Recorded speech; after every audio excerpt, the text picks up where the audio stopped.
किंशुककुसुममालया वने फुल्लया किमुतरां विदिद्युते दानवारिमसुरांत्रमालया मंडितं खलु विडंबयन्निव।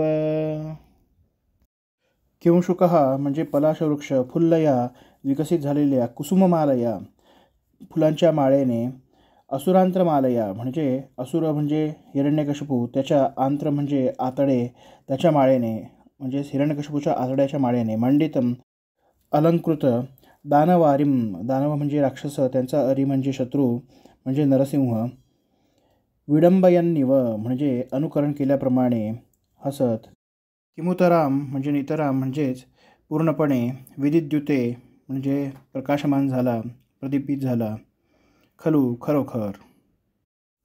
नारायणाचार्य इथे पलाश वृक्षाच्या दोहलाचे वर्णन करत आहेत. पलाश म्हणजेच पळसाची फुले ही रक्तवर्ण लाल रंगाची असतात. व्यंकटनाथ व सरस्वती येत असताना त्यांना वनामध्ये पलाश वृक्ष दिसला. तो लाल फुलांनी बहरलेला होता. हे दृश्य असे दिसत होते की पलाश वृक्षाने पूर्ण विकसित झालेल्या लाल फुलांची माळाच परिधान केलेली आहे.